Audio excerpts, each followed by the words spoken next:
On a décidé de mettre en place une communauté qui puisse nous aider, à assurer la sécurité, à lutter contre le terrorisme, parce qu'on lutte contre le terrorisme dans cet espace depuis longtemps, mais on ne pouvait pas le faire ensemble.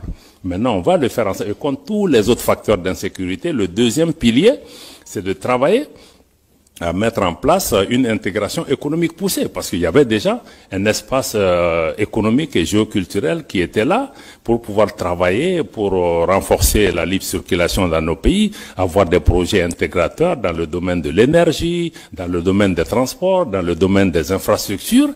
Bon, parce que nos pays sont physiquement aussi liés par beaucoup de réalités qu'on peut, et ces pays regorgent aussi des ressources minières, minéralogiques, de toutes sortes. Et le troisième, c'est vraiment travailler ensemble pour que nos pays parlent d'une seule voix, avoir une action diplomatique coordonnée. Nos ministres en charge des affaires étrangères ont recommandé aux chefs d'État d'aller même vers une confédération.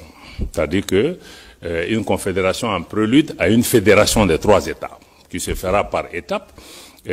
Pourquoi nous proposons ça? Nous trouvons que certaines de ces organisations, de notre point de vue en tout cas, n'incarnent plus cet idéal. Et que il nous faut, à travers l'Alliance des États du Sahel, proposer une alternative. D'avoir une organisation, qui ne soit pas pilotée par l'extérieur, une organisation qui ne devienne pas un danger pour ses membres, pour ses populations. Comment on peut travailler à rapprocher nos populations en mettant en place une autre façon de faire. Je pense que c'est là où il me semble être important que vous compreniez, qu'on soit pour la CEDEAO, pour l'UEMOA ou comprenez qu'avec l'AES, il y a une nouvelle donne géopolitique qui est là. Que vous l'aimez, que vous l'aimiez pas, peu importe. 2. Pour nous, le sort de nos pays ne va pas se décider à Bruxelles, à Paris, à Washington ou à Londres. Ça se décidera à Bamako, à Ouagadougou, à Niamey, etc. Donc, moi, je pense que ça, c'est important. Et j'apprends aussi que même des responsables européens disent à leurs gens, non, non, non, il ne faut pas que vous soyez vus avec eux, il ne faut pas que...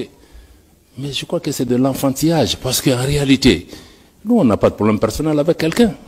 On a des différends politiques. On peut parler pour trouver des solutions.